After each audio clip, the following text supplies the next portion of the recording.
I hope you suffer until you accept Christ. Nice. That's how you know you've arrived.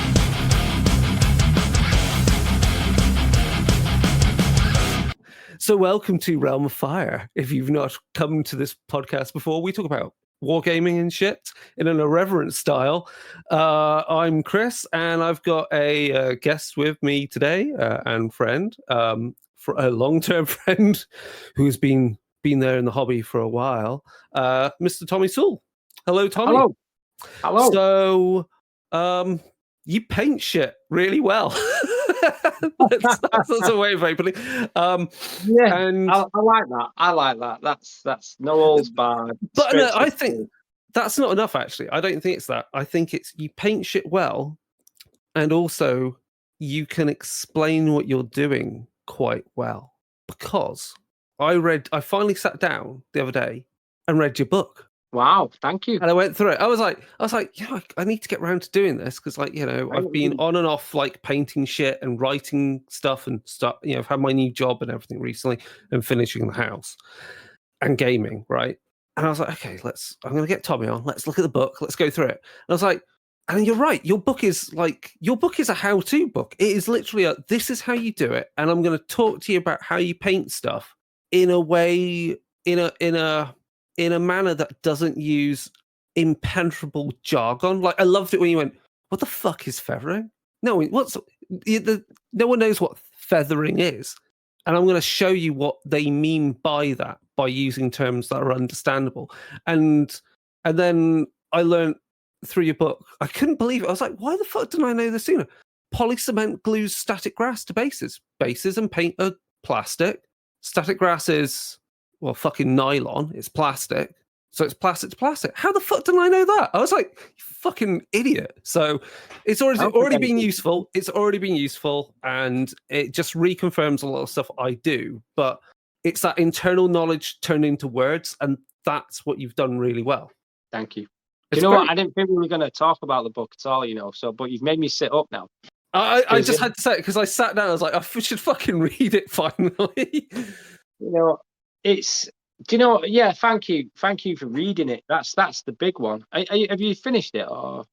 I've got some other bits to read, mainly on the advanced bits, because I think because I know who you are, and I know how, and I've both. You've shown me how to paint certain things, and I've also observed you teaching people how to paint. So immediately when reading it, I had in my head your voice. So my reading of it allowed me to sort of skim read a bit, but that allowed me to pick out the meaningful details, like when you say color, location, consistency, or like neat and lines. It's like, yeah, I get it. It's all keyworded. I fucking get this. It's like it is keyworded. It is a rule book, mate. I'm glad you noticed. I'm glad you noticed. I'm glad you used the word keyword as well. And that, you know, if you had a look at the last 2 pages. No, I was mostly looking at the pretty book thing. And have a look at the last 2 pages. Now you've noticed. I've got it on me downstairs. Right, okay. So yeah, you've called it a rule book and you've called it a how-to book, and there's a lot to unpack in what you've said, because you're right. It's probably the only how-to book. Dare I blow my own trumpet? You can blow your own fucking trumpet. I blow mine all the time. Well, you've been that way, right? So, the reason I say it's the only how-to book is, like, every other guide and every other like video out there, they don't really show you how to paint. What they do is they show you how they get colors onto their model. Yeah, but that's not the same as explaining how that happens. Yeah, you see what I mean? And you use feathering as an example of that. You know, you might see 2 or 3 different types of feathering from 2 or 3 different types of answers with zero amount of explanation on what that is. Only the assumption that I've said feathering, so you know what it is. Well, no, you don't know what feathering is. You know, so you as a student of painting who wants to get better at painting, you're left in the dark guessing.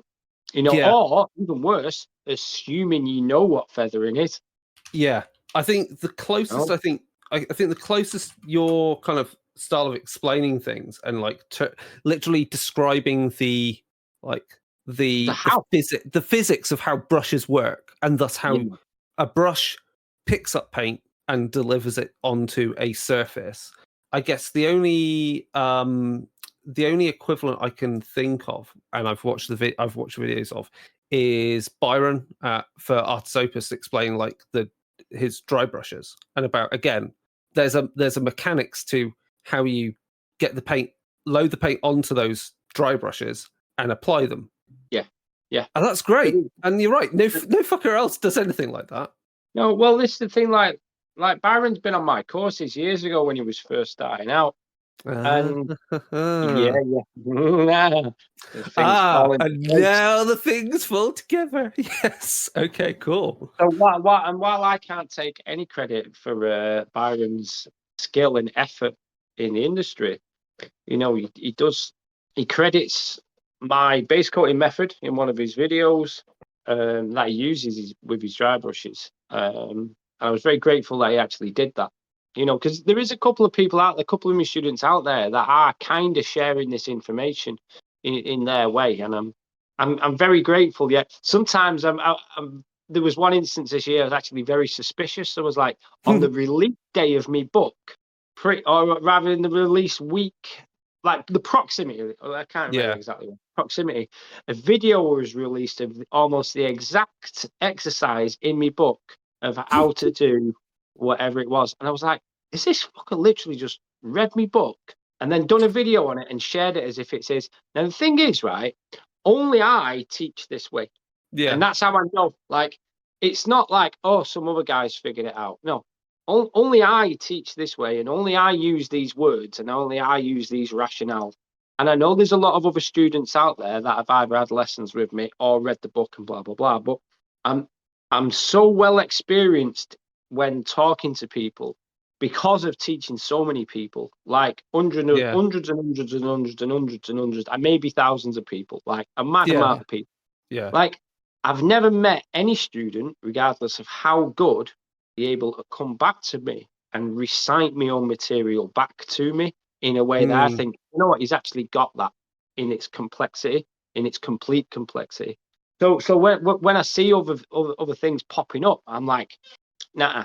There's no way that somebody else has got it the same way as me. The chances are zero. And anyway, this is not like some weird teaching elitism. This is me just saying that of the people that have this material and internalize it, because the way I've written the book is so fact-based and physics-based instead of opinion and jargon-based, it's very hard to unlearn it. Yeah. Because it is what it is. Yeah. It's not my style. I don't teach people my style. I teach people 1 + 1 = 2. It just is what it is. That's the great thing. I was like looking at it going like, because I'm like, I was reading it going like, I know I can paint to a certain level. I know I can paint to a certain level better if I really put time into it and gave a shit of what I'm doing. Because, but I was looking at your method, what you laid out, and I was like, yeah, because if you can do that and you can repeat it, because the other thing that popped into my head when I was looking at it, it's like, I know why this is written this way as well. It's not just about how you get the fucking paint onto that miniature in a nice, neat, consistent manner, and it's the fundamental. It's also so that you keep doing it this way, you get the muscle memory, and once you got the muscle memory, you can fuck around and be like, right, okay, I need to crack out like 20 Rise of Rohan for Games Day because we've been there. We've been there, and that's painful. That was not. Oh, fuck that. Cool. Yeah. No, it's a great book. And I'm keen to see where you go next with that stuff. Because I think there is mostly interest in how you get from that. I'm sure people got interested in how you get from that to your style. And I personally don't think. I think about when you say style. I think about my meanings. I go like, do I have a fucking style? I don't know right now. I don't know whether. Because sometimes I think it mostly changed a bit because I currently sleeved all my Kingdom Death cards for the Gambler's Chest expansion. So I'm finally like, all the cards are done. The game is ready. Let's start building Kingdom Death Advanced Edition. And it's like, I don't know how I'm going to approach painting some of the stuff, but I know my style for Kingdom Death is different to, say, painting some GW's things. Yeah. And I don't know whether that's just because sometimes, I don't know, does that happen with you? Like, miniature manufacturers have a different vibe, and that vibe immediately like sings out to you, and you're like, yeah, of course it does. Like, for example, let's look at Kingdom Death. What's the color scheme for Kingdom Death? Well, there isn't one. So immediately free. You go into 40k. Well, what's the color scheme for 40k? It's blue for Ultramarine, it's green for Orcs, it's yellow for Hand, and it's. Do you see what I mean? You're already. And even if you try and escape those things, let's say you do. Right. Well, I'm going to do a different Orc clan. Well, the skin's still green. Or I'm going to do a different Chaos thing. Well, there's always spikes. Do you see what I mean? There's always an archetype of some description attached to any of these other things within something well established. Whereas Kingdom Death is absolutely artistic and free.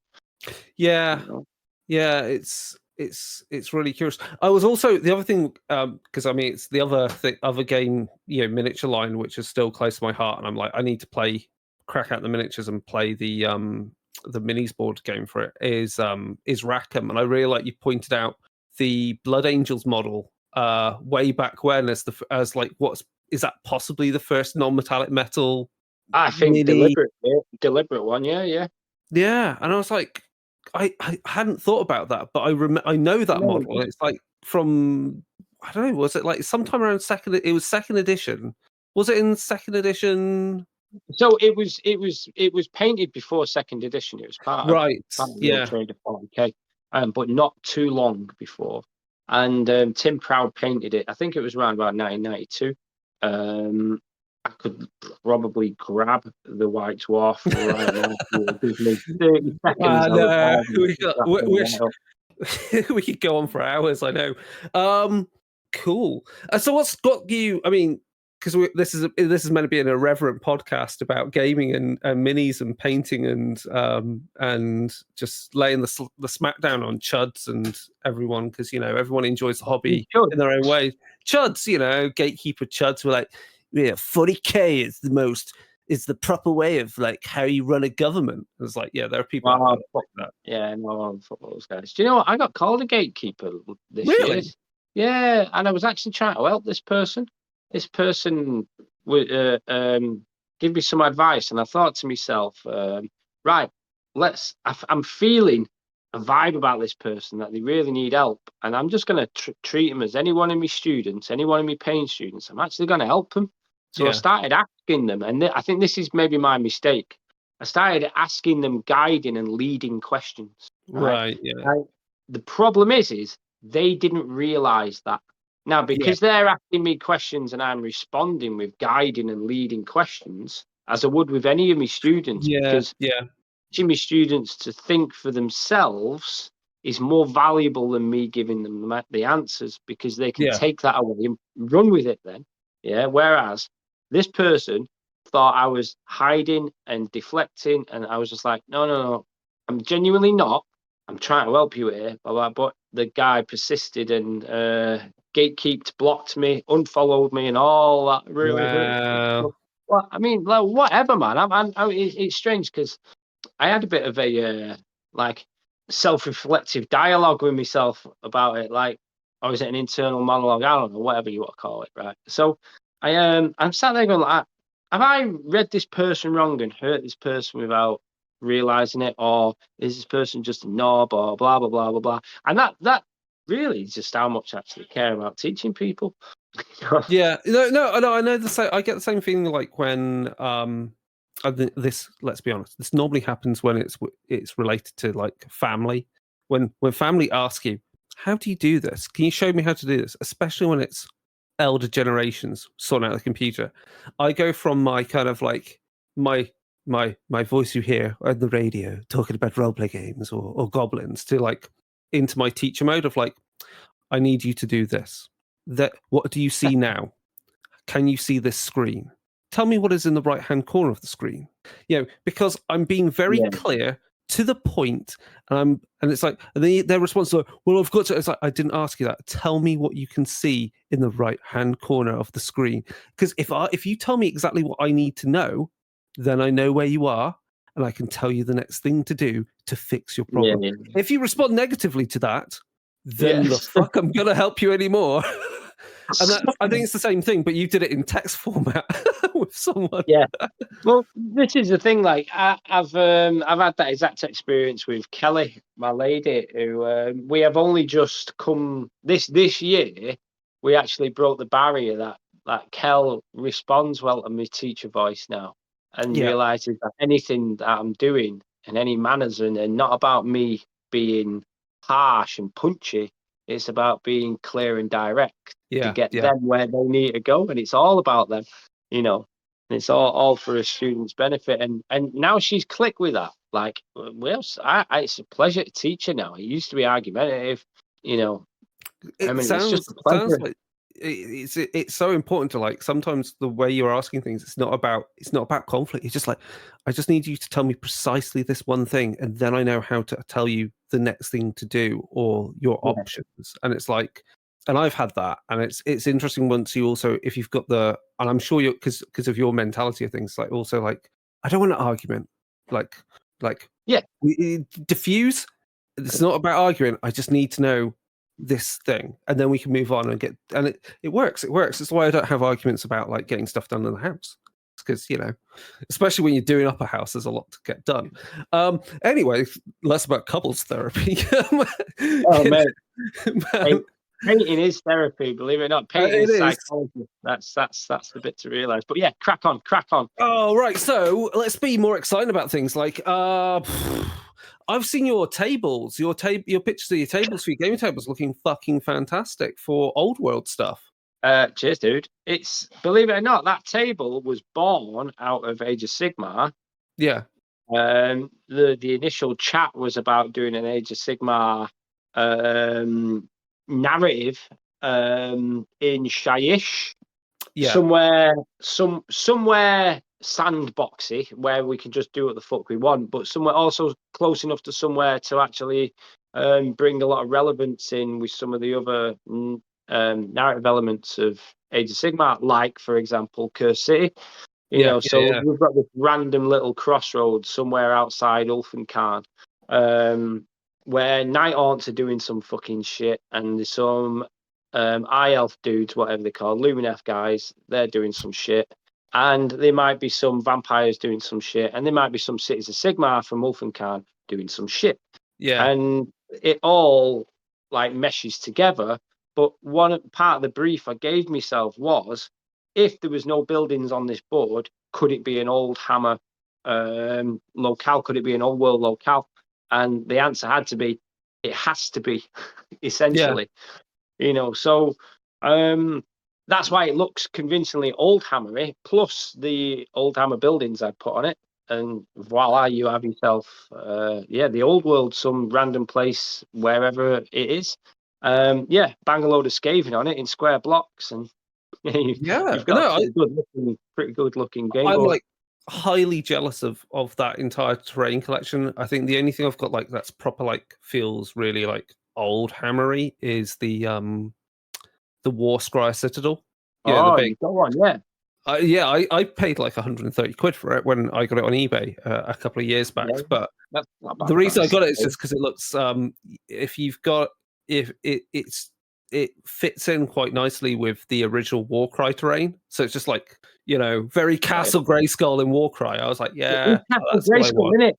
It sounds like the same plastic Castle Grayskull was made out of and all, because we had one when we were kids. Yeah, because it was produced in China, wasn't it? Those kits, I think. Yeah. But yeah, I mean, your collection of old world terrains is like absolutely rad. So you must be like, you know, you must be pretty fucking excited to do some. Are you excited to do a new old world army, or have you done your old world army? I have just finished one though, haven't I? I've just finished 3,000 points of Skaven, aren't I? Oh well, okay. So you're ahead of the game. You're ahead of the game. Oh, big time! I busted my ass to get that army done. Not by a deadline, but because I was giddy as fuck to actually do it. You know, I was excited to do it. And believe it or not, my idea of the old world isn't the new old world. It's Carl Francian. It's a Francian old world. It's the one I still live in, and I think I always will do. You know. But we'll see. We'll see how the fluff appeals to me in the new old world, because I'm very narrative driven. I'm very not necessarily lore driven, but I'm driven by good writers. I'll say it like that, because the success of the old world as it is coming up now, to me, depends on good writing. Not any writing, good writing. For example, the Horus Heresy had some good writing and some awful writing, and that to me, it doesn't do the Horus Heresy enough justice, in my opinion. All right.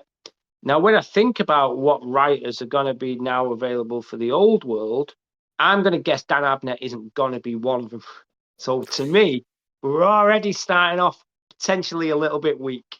All right. Yeah. Now, I don't think Dan Abnett necessarily wrote this. His strongest work wasn't necessarily Warhammer based, or some might say Darkblade.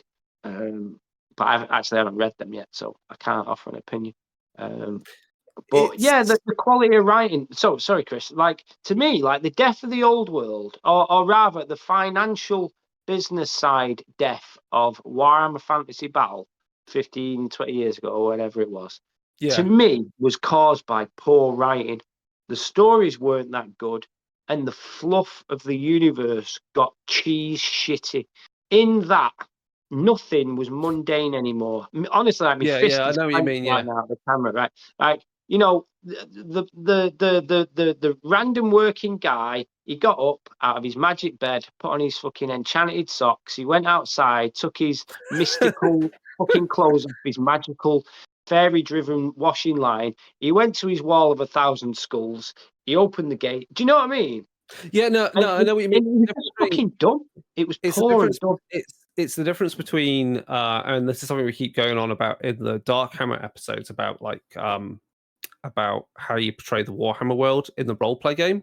Because in the roleplay game, you have to kind of, when you've got people that are like really familiar with the war game, you've got to be like, yeah, but when you sit down and you play battles between your armies, those are very short periods of time amongst a lot of boring bollocks, which is farmers in fields, tax collectors, and rat catching, right? Do you know what I describe them as? I describe them as the white silk ready to have blood spilled on them. Yeah, right. And that's so much more exciting. And as you said, it's like it all got too much, like, I think towards, I guess as they kept up in the ante in the old world, it's like, how are the fucking ordinary people dealing with like world-changing events happening almost on a weekly basis? But I think that's just part and parcel of like how they painted themselves into a corner with the Warhammer world, and they didn't know where to go past that apocalyptic event. Because I think there's different ways you could have gone. Like, they could have done a sort of a reboot where you go into a more like, well, what happens to the Warhammer world once it's survived the apocalypse? Sort of. Like, what happens to the remnants of that? Does it evolve, and is it now more like a bit more Napoleonic in era? Like, has the technology moved on, but it's still got those fantasy elements? But we've got Age of Sigmar, which I love. I love what it is, because that is still an apocalyptic hellscape, but with a bit more hope in it. So I think what's exciting about Old World, and I still keep thinking, I'm umming and ahhing about armies right now, is like, I looked at Tomb Kings. I got Tomb Kings when they first came out. We got the original boxed army come out in like 2004. I think we were in the shops, and there was still one on the shelf in Ultron. And I was like to my boss, like, it's not gone. It's been there for 2 weeks, man. I want it for half price. I want it for my staff discount, and I got it. It was a fucking fun army. I'm like thinking, if I could get hold of a box, it's at least fucking quick to paint in this day and age. Like, in this day and age, Jesus Christ, that's gonna be fun. And it's got a total vibe, like hordes of skeletons, the mummy, all that stuff. But then I'm also thinking like a Chaos army, because I did a Chaos Nurgle army, would be fun. And it'd be very few minis to paint. And that's a cool vibe. And it's quite funny because Duncan Rhodes showed on his Instagram the old original Chaos Warrior, that plastic Chaos Warriors that he painted up recently. Yeah, the hunched fuckers that never ranked. I was just like, awful fucking minis. But like the Dave Andrews ones. Yeah, the really hunched over, heads like literally coming out of them. bizarre, like just awful.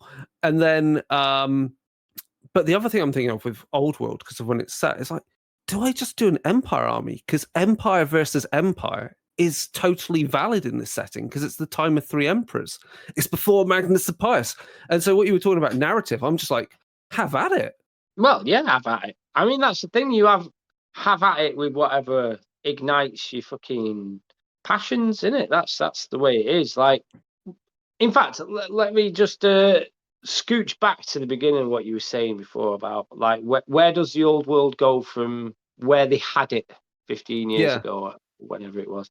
And do you know what, right? I get it. It has to kind of go somewhere, whether it be the old world still exists, but it's not the same place because of some cataclysm, blah, blah, blah, or whatever it is. The old world has to change, very much like 40k over the last 20 years has changed massively as a narrative. And do you know what I think? I used to look at all that as a curse. And right now with 40k, I still kind of do. But I realized a couple of days, maybe, a couple of days ago, maybe it was a little bit more, maybe it was weeks, that in leaving us with these old editions and old time periods now no longer untampered with, what they've done is they've let us keep those as sandboxes to play in. And Games Workshop's intention with creating Age of Sigmar and the realms in the way they kind of infinitely recycle and they're both infinitely kind of sized as well, is they wanted sandboxes to play in, as they did the old world with the Border Princes. They wanted sandboxes to play in. And they said Warhammer Fantasy wasn't really a sandbox to play in. But in doing what they've done, they've now made it a sandbox. The timeline is now static. It's historical gaming where each era is a sandbox, because guess what? They're not that well detailed, and that's the fun of it. Correct. There's so much space, whether it be time wise or land wise, in the original old world that now we can do what we want. In our own time, in our own way, in whatever painting style suits. Whether it be the old Hammer style, the mid Hammer style, the new Hammer style. Whatever the fuck you want, and it's become a really beautiful and vibrant like community now, so if you want to do Blanchitsu style, I don't know if you know Clotty from Instagram, he's got a real darkness to his first, second, third edition Warhammer projects. They're just fantastic, and they're completely different to let's say Whiskey and Wizards, who's doing bright blue goblin green based lizard men. Yeah, right. To me, I'm like I don't know what school you would call it. Let's say 6th, 7th ed style. That's I'm a 6th, 7th ed style painter. Can I do it a bit more modern? Yeah. Can I do it a bit older? Yeah. But my default is that point where I was more prolific as a professional painter for Games Workshop, blah blah blah, and that sticks with me. And when you look at my Skaven army, that's what you'll see. At least I think anyway. And that idea now is we have all these sandboxes to play in is the one good thing that has come out of all this upheaval, I call it. I'm calling it old world then is exciting game opportunities then, and mini opportunities to paint things. See, this is the thing. I mean, what is the old world? Well, the old world is a narrative. Warhammer, the old world is a new narrative. The game they've produced isn't Warhammer, the old world. The game is just another version of Warhammer with some rule tweaks. And Warhammer, to me, whether it be 40k or Fantasy Battle, will always be the same. It'll be move your guys. Are you going to move them fast? Are you going to move them fast into a fight? There you go. There's your options. The meta's the same. Roll it away, roll it around. Do they survive? There's combat and shooting. Do you know what I mean? It's the same fucking game. Like I could get an old Hammer army and use these new old world rules.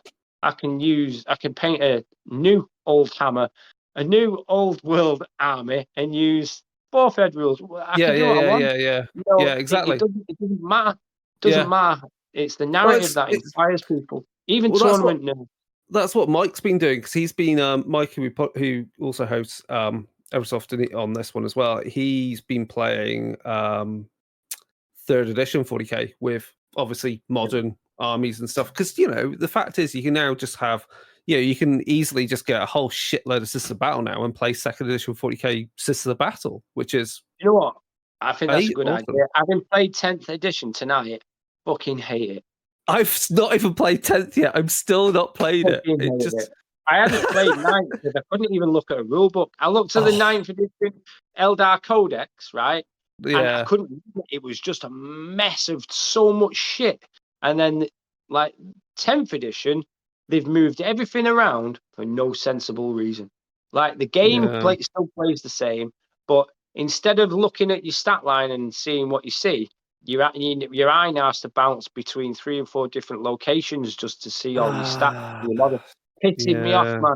You know, maybe I'm just not used to it because there's a habit already formed, and I assume because that habit is well trained within me that way must be the best way. Maybe, you know. Well, you think but that, there's no fucking point in changing it, man. It was yeah. You think that because you think that, but it's interesting because, like, obviously, I've had a look at like the screenshots and video unboxings people have done of like old world. I'm like, you look at it and you look at like all the descriptions of how the game works, and it's just like, yeah, I get it. But then I've internalized Warhammer editions XYZ that I'm like, I get Warhammer Fantasy no matter which edition, generally, because they don't change. They haven't changed too much between them. No, I think it's a big fucking chip. If I'm honest, I don't think they make improvements. What I do think is they make changes, and I think that is deliberate. Yeah. If they made improvements and made a perfect game, which I reckon they could do, and you'll get a bunch of people going, "Oh yeah, but as new things come out, things get imbalanced and blah blah blah." Yeah, no, your opponent is a cunt if he takes advantage. Yeah, that's exactly. Where I'm right. But the other thing is with new rule systems, it's like with 40k, because I'm still trying to work out what is it with 10th, and this is something that Mike and I've got this theory that 10th edition and modern 40k is like playing a card game, in the sense that almost everything is an exception to the core rules. So it isn't just what you see on the profile. It isn't just what you see in the profile and what you've read in the core rules. It's this, and then this, and then this, and then this, and then this. It was pissing me off. That's exactly what I've experienced it tonight. It was pissing me off. Yeah, it's 8th edition fantasy syndrome. In fact, weirdly, syndrome. If everything is super, no one is super. If you get that reference, comment below. Right, but the point is everything. Nothing is mundane anymore. Nothing is simple. And allegedly, 10th edition is meant to be stripped back 40k compared to 9th edition. And I'm just going to call absolute bullshit on that. You know, if you want to strip back 40k, go back to 3rd edition. You know, and that horrified me at the time. 3rd edition, man, how fucking simple was that? Those fucking G-Stealers couldn't charge. Those G-Stealers, everyone was movement 6, and as a tyranny player, I felt grossly harmed. And mate, it put me over as an Eldar player. You imagine, right? You've got an Eldar avatar that used to be weapon skill, now he's weapon skill 5. Fuck off. You can get shot. It was good days then. But it's funny because also, like, I'm looking forward to playing. I didn't get around to having my game today because of other things, but I'm looking forward to playing Legions Imperialis, because I've compared that to 2nd edition Epic Space Marine. It's the same rules, but do you know what the only thing that's different is you've got more variety in the weapon special rules. So you've then got a differentiation between a bolt gun and a heavy bolter, and then you've got a differentiation between that and, say, a las cannon, and a differentiation between a las cannon and like a fucking volcano cannon. I wonder. Again, I could literally just grab the rules right now and tell you if there is that in the old 2nd edition Space Marine. I checked. There wasn't. So a bolter, a troop, a stand of Marines with a bolt gun could still damage a tank no matter what scale. Yeah. Whereas now they count as what's called a light weapon. So its AP value disappears the moment you start shooting Bane Blades, and the moment you start shooting Titans, well, fuck you, it's a Titan. Like, what the fuck are you doing with a bolt gun? Fuck off. So that's interesting because of like how they've added nuance, but it's still the same game versus like where 10th has gone. I'm glad you've played it. I want to play it, but I want to play a combat patrol to work out the flavor of what it should be. Well, here's the thing, right? is the first in fact, there's been a number of unexpected things. So in fact, let me just check myself and be fair to 10th edition 40k. Yeah. Right?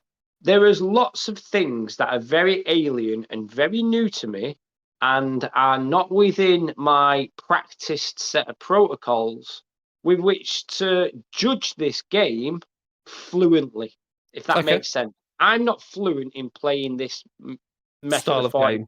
Yeah. Every other method of 40k, 10 editions of, all pretty much work the same, so I'm fluid with them. I only needed a couple of little updates and I'm all cool. This one turns everything upside down. So I'm not fluent in it. So I'm trying to judge this game from a place of frustration immediately. All right? That's about me, maybe not the game. I mean, no, it's about the fucking game. They changed the fucking game. You know. But here's the first thing, right? I'm looking for a codex. I'm looking for points values. I'm looking for army lists. I'm looking for that. Can't find any of it, right? It doesn't say in the rule book all your army lists and points values will be on the website. I didn't see that in the rule book. No one told me. Who's there to tell me that? And I'm like, I can't even write a fucking army list, right? And this has become an absolute swear fest of moaning. This it always is. We don't bleep anything on this show. Right. So I can't find my army list. Next thing, I'm looking at my army list. I'm going, hang on a minute. I've got 2,000 points of Harlequins here. How all of a sudden is my 2,000 points worth of Harlequins 750 points? And I'm like going, I don't have any gauge as to how good anything is because all the point. Do you know what I mean? All the point systems are. I'm thinking me and my opponent are turning up to play a small game, a 750 point game, small game. Yeah. Do you know what I mean? Small practice game. Fucking ain't. It ain't. That was nearly like 1,500 points for maybe 8th ed. No, sure. 7th, 8th ed, whatever time I actually did them Harlequins. And I was like, man, like everything is upside down. Everything was convoluted. Everything required figuring out. And it was just hard. I can't remember. I've gone back to moaning about 10th edition. I can't remember. We actually... we were talking about it. I think it's just about I think what's interesting, it's about the language of how games are written, and it's interesting about the differences because it's really interesting because I run a Necromunda campaign and everyone's cool with that, and Necromunda is what Necromunda pretty much has always been, even back when it first came out. Just again, there's some refinements with the turn system, but it's a big role play game. You don't care because everything is an exception. But even then, all the weapons generally, you're obeying the same kind of stat line, and you get how things work, and it just kind of it feels like it's quite easy to understand. I think the thing is even though you've got different gang books in Necromunda, you still know kind of how things work.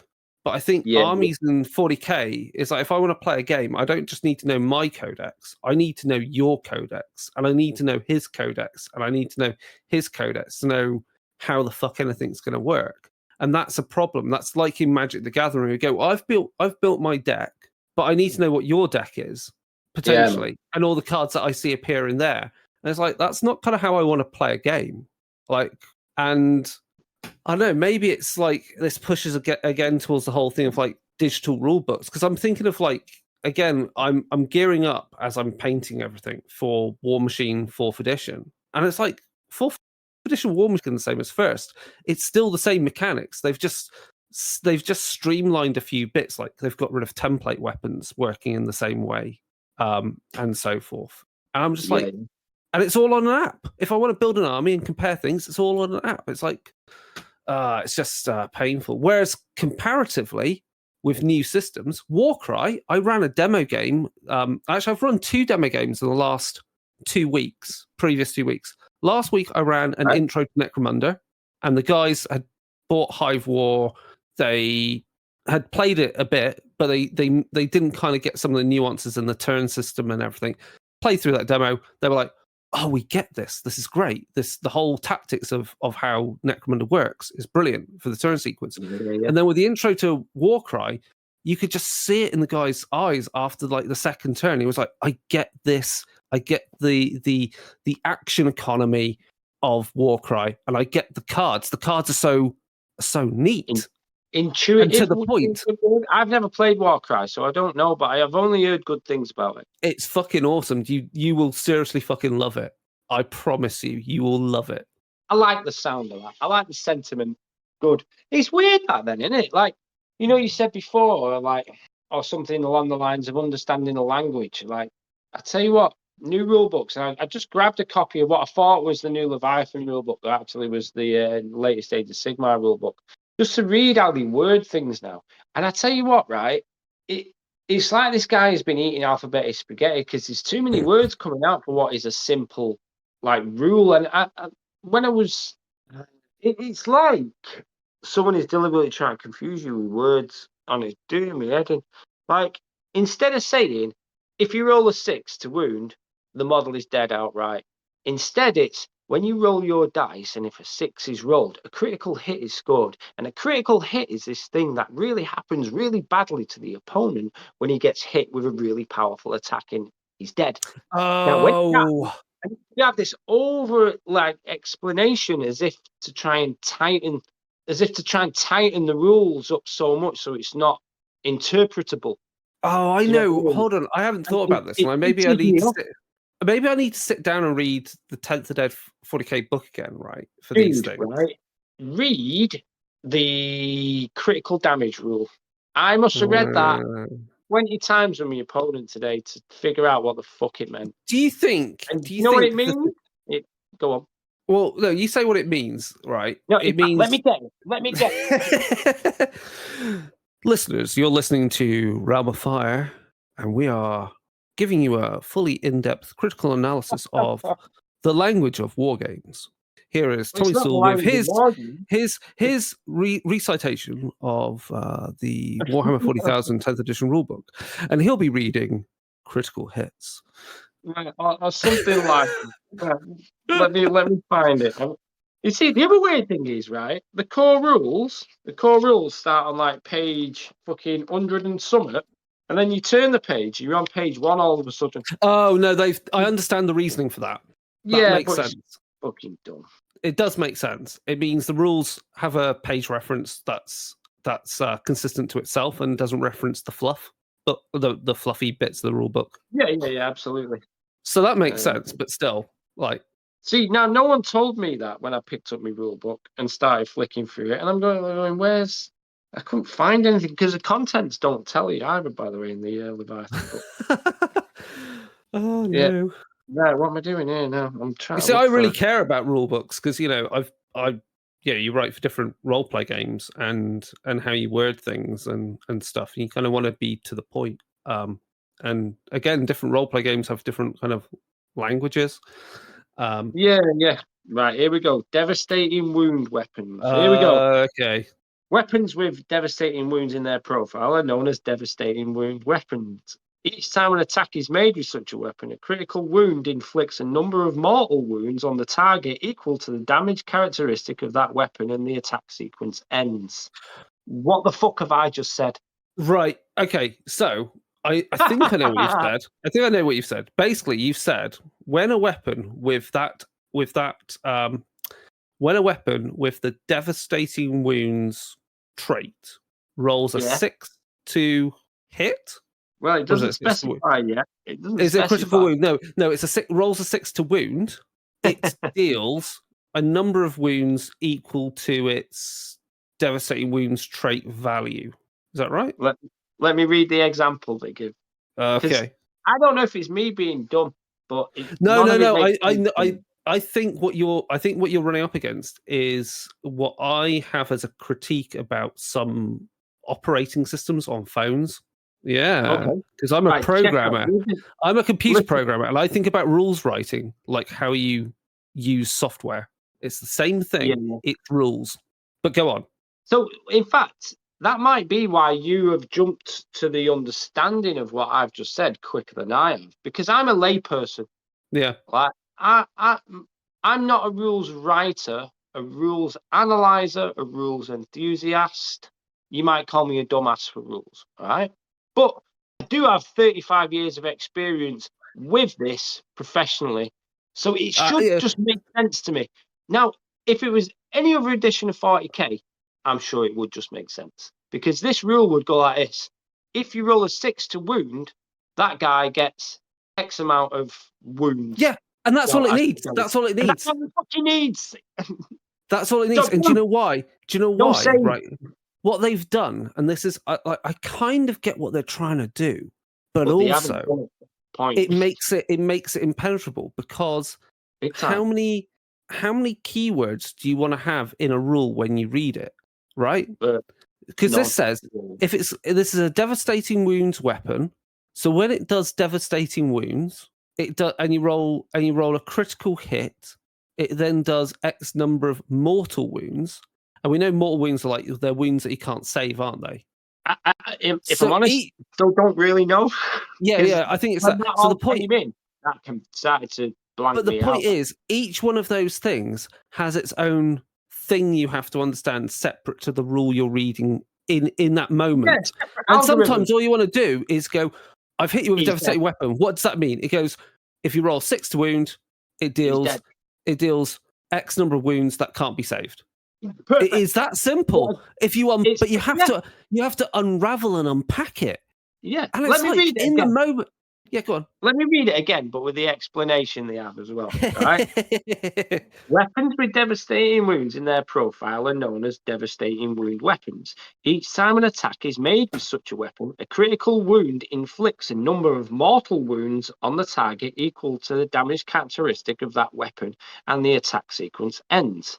For example, an attack made with a devastating wound weapon with a damage characteristic of 2 scores a critical wound. Instead of allocating the attack and making saving throws normally, the target suffers 2 mortal wounds. Now, that sounds like it should make sense, but it fucking doesn't really. It just literally means you take 2 wounds, no saves, done. You rolled a 6 to wound, take 2. Right. 2 wounds, no saves. It's funny you say this, because guess what?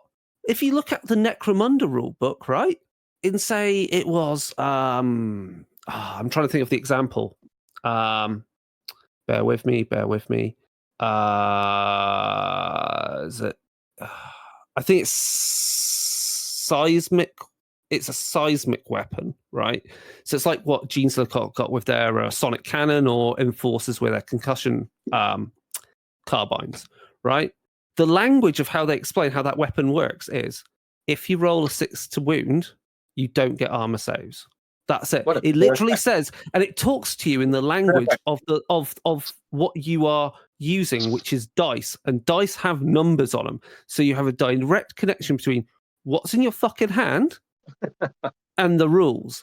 And there's too many layers between it. And this is what I mean about phones, because, like, you know, when the iPhone, like, what was it, the fucking iPhone 3, right? I had at the time an Android phone, and my partner Sam had an iPhone 3, and it fucking annoyed me about with the iPhone. It was like, to get to a particular thing, a setting to, like, I don't know, turn on the fucking Bluetooth.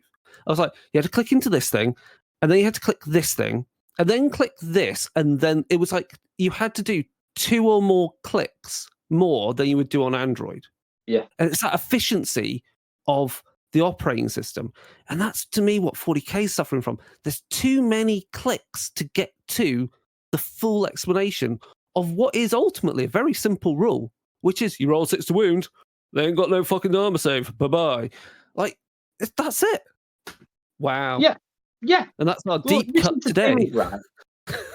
See, I said it before, I'm going to say it again. Whether the people designing it do this deliberately or not, I don't know. But as far as I'm concerned, is people are just making different rules, not better rules. And it's as simple as that, you know. And then on top of that, there's so much emphasis. But as an artist, because I think I'm an artist first, more than anything.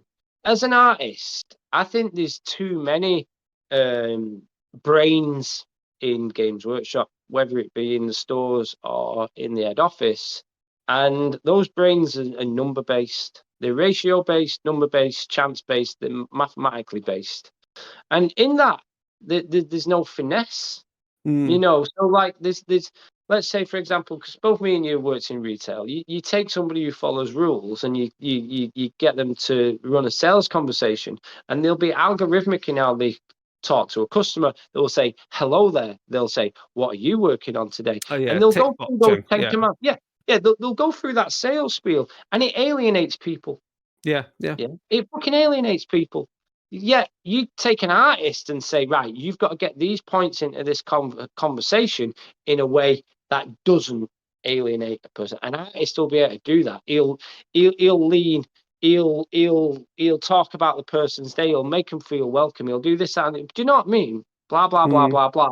And then the success comes out of the rapport established with that person. Instead of have I algorithmically ticked all the boxes of the questions I have to ask this customer instead of a human being. And then what you have is you have this idea that you have this idea that as a hobbyist, in order to win games, you need to be mathematically minded, blah blah blah. Everyone wants to win, nobody wants to just have fun. That's not everyone's experience. I understand that's been a lot of my experiences. But you will have these people who become very algorithmically and mathematically minded, then move up and through the chain of command to head office. And that kind of that melting pot is of that type of language, is of that type of behavior.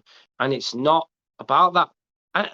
It's not about that passionate. I've got some ideas. Second and third ed. I've got some ideas because, like, in my current role and stuff I've done, like, obviously I've taught programming as well, and so there's things like I think there depending on who you ask. There's a zen of writing computer programs, right? Because first of all, a computer program should do what it's doing, like that. If it can't fucking do what you want it to do, then it's failed. The next thing is actually really about the efficiency of how it does that. So, you want the code to run fast and it doesn't repeat itself and stuff. Like, do you really need to do that twice when you could have, like, well, you already know this, so do you need to do it again? You can recall it. And then here's the other thing, which is, I think, really important, is that when you write the code, there's a fine balance, and this occurs in what I've been doing at times. And when you work with other people, is you're trying to make the code sustainable so that when other people pick it up, they know how it works. They can look at it and they can feel just by looking at it. And that's what I mean, a feel. Yeah, man. Like if you play, I have a feel for how Warcry works. I have a feel for how 40k 3rd edition works and Epic Space Marine and everything. I don't have a feel for how new 40k 10th works. And the reason I say that is because sometimes in computer programming, you could write something you see that block of code? We could write that in a single line. But because you've done it in a single line, to the lay person or just sitting there who hasn't looked at it much before, it's quite a lot to unpack. You've got to go, what's that referencing? What's that referencing? What's that doing? And sometimes if you just take a step back and you actually write it as the 5 lines of code it was before, yeah, it takes up a bit more space. Yeah, it doesn't have fancy functions. Yeah, it doesn't have fancy all the fancy things you can do to make the code compact. But you know what it is? It's fucking readable, and you immediately have a feel for what it's doing. And that's the same thing with that rule you just read. You read the one, you go, I have no fucking. I need to understand this, and this all separately. But if you unpack it and you write it in the verbose way, without the fancy fucking functions in there, it's a 6. It's a fucking 6 wound, and it does that many wounds with no save. Just unpack it and write it, and then you could put under it, reminder: a 6, a critical wound, does X number of wounds unsaved, brackets mortal wounds, and that way it's a bit like how you write your painting tutorials. The moment you have those keywords referenced next to what it actually means constantly, builds the muscle memory. So when you don't have the space to write those rules like that, you've built that into people's understanding. But that's just my view on how you write rules. I think you should sometimes be more explicit. So later, you've trained the people on how to read your stuff so that you can then be more compact. Like in an article in White Dwarf. Because do you really need to say it's a 6 wound? You just go, it's critical wound, does X number of mortal wounds. Everyone's like, oh yeah, you go back to your rule book, it's a bit more unpacked. Can't wait till you get to the last 2 pages of my book, Having just said that. Fucking hell. there's a couple of surprises.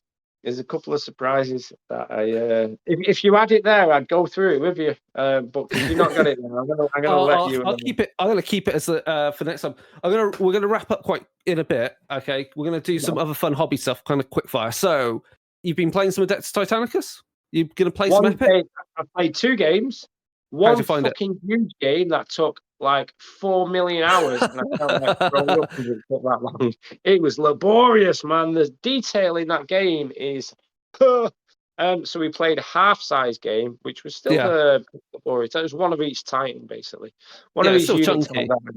It actually still takes quite a bit of time, and I find it strange that it's a game of only 4 turns. Yeah. Might need more, I would say, in some instances. I think it's good because you see this with a lot with I feel with specialist games.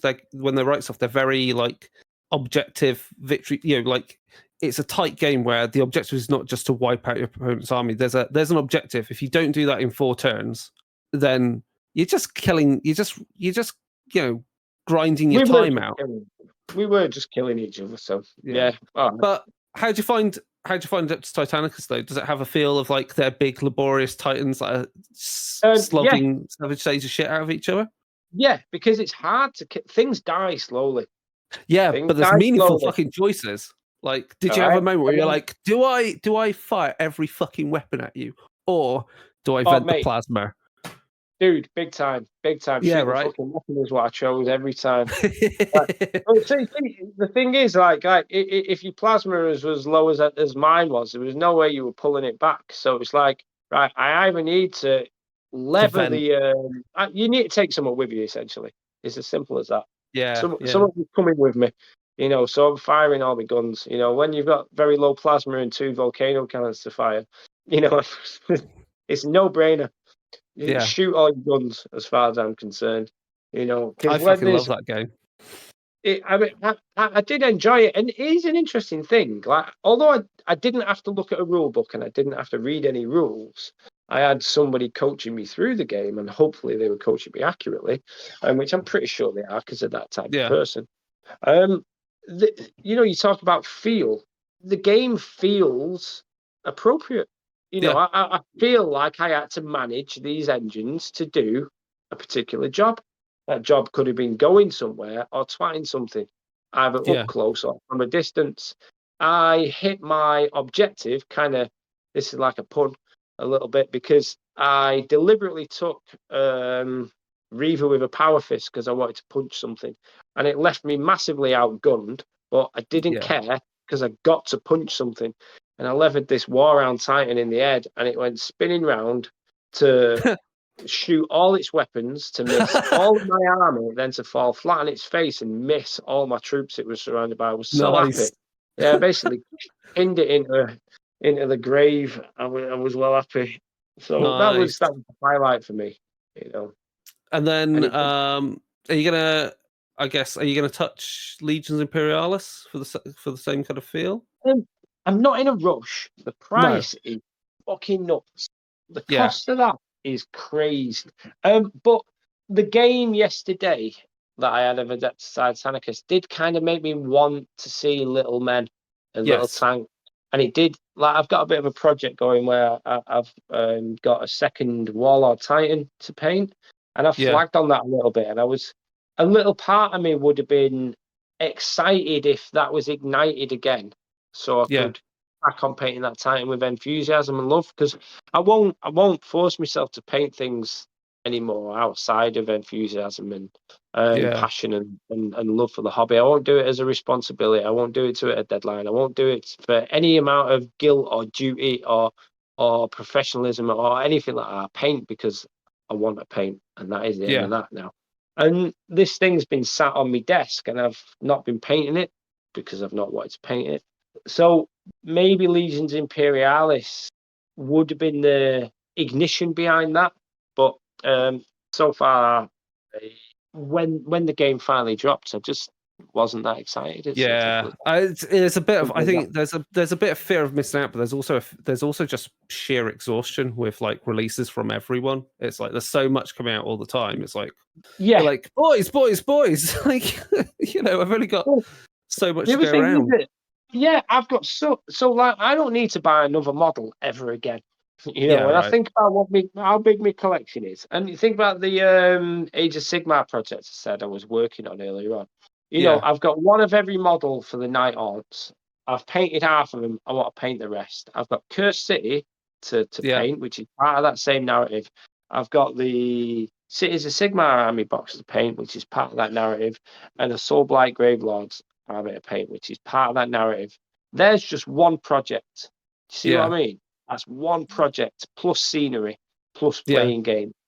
That doesn't include me fantasy ideas that I want to do. I want to do a second. It's not second. Sorry, fourth edition Empire and High Elf army. Maybe some orcs. I've got all the Empire stuff pretty much I need. I don't have the High Elf stuff. I want to do a sixth, seventh ed Empire army as well. You've I've got all just the stuff to do that. you just remind me of the other army that I would do for Old World. Finally, it's obvious. It's is it Ostermark army? So All right, yeah, black and excuse me, black and yellow, black and white, black and yeah, yellow. because are they based in at that point? Because it would still be there. Mordheim hasn't yet been hit by a comet, so I would do the Mordheim. Oh, I don't know. It's the year 1660. Oh no, it would be. Yeah, it would be. Yeah, Sorry, I'm wrong because it's pre Magnus the Pious, but it's post Mordheim being hit because it's about 200 and 2,200 yeah. and something, and Mordheim was 1999, of course. So no, I can't. An Ostermark army is still kind of cool. Interesting. And then Customer black and white. Red what's Bullhead. your like hobby kind of like things you're excited for the year then? Like coming up, you got any fun plans? So Salute is coming up, which Oh I'll yeah, be a yeah. judge at. So I'm actually a little this year with Salute. I decided I would help them a little bit because I think Salute as a painting competition is not run at its best. And Yeah. while I've been a judge for the last few years, that doesn't mean I have any kind of sway in any way as to how any of that works. And this year I decided to open my mouth and tell them things Cool. don't look good. And here is why. And they decided to say, we will listen and do. So Cool. I'm actually kind of looking forward to a new Salute. And you guys actually are the first people to hear that. I've been keeping that under wraps. So there's some cool bits. I think there's cool bits. I've tried to do what I think is the right thing to do to anyone who enters the Salute painting competition. Wicked. It's as simple as that. It's not necessarily what's right for the organisers. It's not about what's right for the judges. Although I want as many boxes ticked and smiles on faces as possible. It's about, is the Salute painting competition a wonderful experience? Yeah. Okay. Yeah. I know what you mean. You're trying to like raise its kind of profile and feel and satisfaction. Yeah, for everyone though, because Yeah. I think there's something wrong in the painting community, and it's a very snooty kind of thing that's wrong, and Right. I'd like to address that. Yet at the same time, bring in a sense and demand for quality all around, Yeah. quality judges, quality miniature handling, and attract quality painters to what should be a quality national, maybe even international painting competition. It's Cool. simple as that. And everybody should have fun during that process. And, because of my years of teaching, I have a very particular way of dealing with judging now. At first, I didn't. I was a shit judge. The first year, it was shit. It was as simple as that. Like Richard Gray asked me for feedback, and if I'm honest, I fumbled everything I said to him, and that just shouldn't be the case because, as you know from reading my book, I can quantify what it is I'm talking about.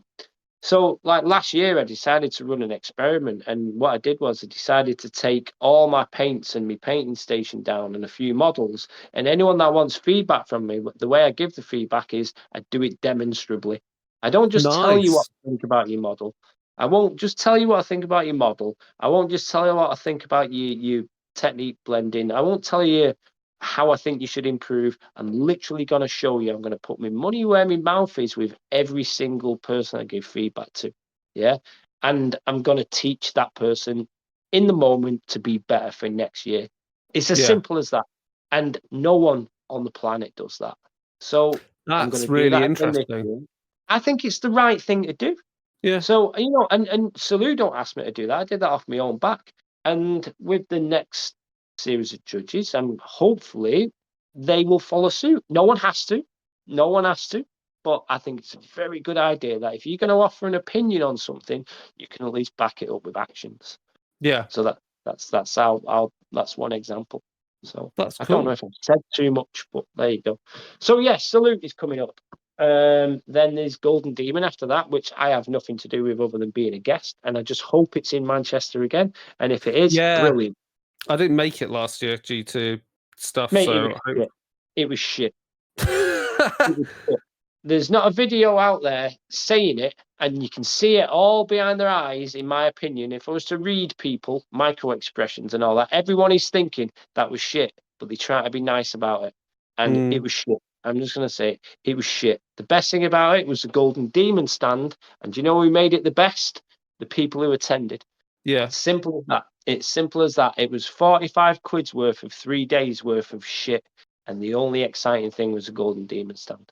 You see, my nephew, who at the time was like about, I don't know, like 6 or so, had a fun time there. But that's because I think there's a lot of, from what I understand, there was a lot of things there which, if you were kind of quite a new hobbyist and things, it'd be like, wow, cool. But like, there wasn't. It seemed like quite, from what I saw, like quite empty halls as well. Like, Yeah, it was an empty hall. yeah, So you had 2 cabinets worth of painted miniatures. Yeah, okay, you imagine a large cabinet from Games Workshop Manchester store. So it's what, a meter wide by half a meter deep yeah. by just 6 foot tall, let's say. So you had that's all there was of painted miniatures that were heavy metal. Wow, 2 of them. that's wow. Demo tables, I think there was 6 demo tables for the new 40K. You know what? It sounds disappointing because I remember the Apocalypse event that we did in Manchester? Yeah, mate. What the tank battle? Yeah, What an and experience, trying to get fucking Helm's Deep up those up the escalator. mate. That was Mate, effort. But yeah, there were game tons of day. participation games, and the thing I keep wondering, and this is me totally speaking as a freelancer, is at big events like that, why aren't there like demo tables of the role play games going on? Because it's another way to experience the IP. But it's not selling. It doesn't sell toy soldiers. It's like, but you can use the toy soldiers in the role play game, can't you? It's like, yeah, it's frustrating. Knowing how good an old games day can be, Yeah, and knowing that all those people that know how to make that happen exist, yeah, I don't understand why that isn't happening. yeah. In this Because day and it's age, yeah, or in any because yeah. Games Workshop there's staff at Games Workshop that are wonderful and know how to do it. Know Well, how to yeah, do it. yeah. So why wasn't it there? So any other thing you had to do, right? And I'm gonna be, I'm not, I don't really want to exaggerate or over exaggerate or exaggerate anything I'm about to say. I want to just say, here's what there was to do in the main hall. Look at the Golden Demon stand. Opposite the Golden Demon stand, which was about 50 feet away, is the opposite side of the hall. 50 feet might even be too small. Yeah. It might be about 50 meters away. That's how much space there was in between. So whatever size it was, right, was It's the the G paint. Max. It's massive. The Yeah. paint in it, yeah, the GMX. It's pretty freaking big, right? It was the paint, the painting area, which you Yeah. had to book and pay for. So if you turned up with nothing to do, open to be involved in something, You weren't involved in that, and you had to queue for a couple of hours for that. Okay, back next to the Golden Demon stand is the shop. The shop had a 2-hour queue and a 2-hour wait. Fact. Like, people just walked out with stock. They walked home with stock. They just, because the queue was 2 hours. I mean, how long is a 2-hour queue? Right? It's a long queue. You're not in the shop in the queue. You've got arms full, So then behind the going deeper into the GMX, behind that was all the tournament games. Yeah. And that was half of the hall. So half the hall was tournament games. So no one wants to look at that, not in the tournament. All right. Yeah. So moving over to the right, the opposite side, there was a giant. There was a Titan game. Yeah, 40k scale Titan game. With which none of the public could be involved other than to watch. That's pretty boring. Yeah. Right. Then there was the 40k tables next to the store. There's 6 of them. The 2 cabinets as well. 2 of them. There was a sandwich stand. Then there was a stand next to a guy in a Necron suit, and some computer game demo stand. Yeah. And then there was put a plushy squig in a catapult and shoot it through a netball hoop. And that's it. I might have missed 1 or 2 things, but I'm not kidding you. That was it. That was Madness. And it's funny because I know on the Paint Phase they said it. They said like if you wanted to get a demo of 10th edition 40k, you had like a 2-hour queue at Warhammer Fest to do it. And you probably weren't even getting a proper demo. You'd have got an intro game, which would have been right. And then literally like 2 months later at UK Games Expo, you could just sit down and literally play the same stuff there because there were no queues for anything for Warhammer stuff at their setup. I didn't see any of the demo games there because where I was at UK Games Expo was right opposite G-Dub's stand, wasn't it? Oh, there were tables for playing 10th edition. There were like 0 queues to get on it. You could try out all the new stuff. It's madness. It's so weird. So yeah, we'll see what happens with that. Yeah, we will. So, are there any other events? I mean, I guess you'll do UK Games Expo again because I hope so. I only went because Warlord wanted me to go and work with them. Maybe they'll ask again. Maybe they won't. That'd be kind of cool. It's up to them. I went because they asked me, and I am nice like that. And they supported me while doing it, so they were nice like that. Outside of that, do I want to pay to go to that event as a customer? I don't know. I'm not that excited. I like doing things as opposed to watching. I've got that might be some interesting things. I've got plans because there's I've got to submit. I might submit a panel or event at UK Games Expo. So in the hall. So there could be something like that. I have to think about that stuff. I've got coming up is we've got Lead and Steel in Sheffield, which is an Old Hammer event. So really? Gary Morley is going to be there doing some sculpting. I'm running some Wrath and Glory demos with minis. I like the sound of that. Give me a reminder for that. I will link you that one. Boyle as well this year. Let's go and do some Boyle. Boyle? No. Is it called Boyle? Let me just. And then there's also. I can still hear. There's also ChillCon is coming up in Derby. Yeah, bring out your lead. Bring out your lead. It's called. Oh yeah, that's the one. Yeah, I forgot what the acronym was. So there's ChillCon in Sheffield and there's also ChillCon in Derby. So there's 2 ChillCon events, and again, I missed out on that last year. And they're quite small events, but apparently quite good. So I'm going to try and do some stuff at one of them. And I'm generally not familiar with all the cons that there is around. Exactly. It's traveling. It costs traveling around as well, doesn't it? So yeah, I mean, if it's fun, then it's fun, innit? Then travel don't matter to me. But I think I'm just not an industry guy as much anymore. I don't really pay attention. When somebody involves me with something, and I don't really know or care. I think we could sort some stuff out. I feel like there could be some energy for it, some painting, some gaming, some chatting. Because I'm not an expert. Because I can paint stuff, but I'm not like, well, I'm not an expert painter, but I think that's the thing. You need to have that balance of like different disciplines, have really good conversations about the hobby. Yeah, that is true. I mean, like when it comes to me in events and being an industry guy, or what I used to be an industry guy, or blah blah blah, it's like now it's like with me painting before. If the passion is aroused in me, Yeah, then I'm probably gonna do it. And if it's not, then I don't care. Like, yeah, and I think, if I know a convention is being run somewhere and all I know is its name, it doesn't tell you like, much. Yeah, I don't care. Like, they're all the same. I've been to a billion of them. They're all the fucking same. Same people doing same things, same conversations. But when you tell me it's an old Hammer one, all of a sudden, and Gary Marley's going to be there. Now the flavors change. It's probably not going to be the same people doing the same things in the same way, because it's got a theme all of a sudden. And one I'm passionate about. I hope. I mean, that's why I offered to run a Wrath and Glory demo with miniatures, because I thought, how do I get people into this? It's like, it's not just a role play game. It's going to be something fun to look at while also getting a flavor for it. And that's the thing. Like whenever we've done demo games and big events at like Games Day, you'd be like, the kids rock up to like the fucking Lisbon Temple board. It's they've immediately got to get hooked into what it is without needing to understand too much. And it's like, that's what you want at events. So I'm kind of excited for the year going forward. Hey? So I was digging on 40k 10th again. I said that's what you want out of the rule set.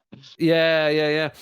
Let's wrap up because it's now late. But yeah, it's good chatting, because like I think I really wanted to get across to people that listen to this, like, your fucking painting book is the fucking dog's bollocks. It's like awesome. Thank you. I wanted them to understand a bit about like who you are and your kind of like philosophy, because I feel like to the hobby, because it does come through that book, and I think it also is like reflected in like what you enjoy about the games. Like it's the story and everything, and that's what the minis let you do.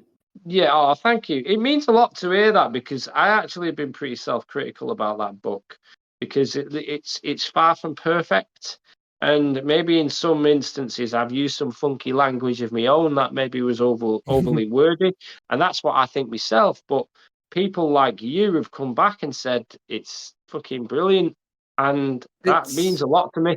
That calms my neurosis a little bit, but also reminds me that the reasons I wrote the book were the right reasons, because the book isn't about me. It's there for you, the person who wants to learn how to paint. I think plenty of people listening to this who already paint quite well will be like, it may put into words what they already do, and then they'll understand what they do already better to become better painters. Improve from that.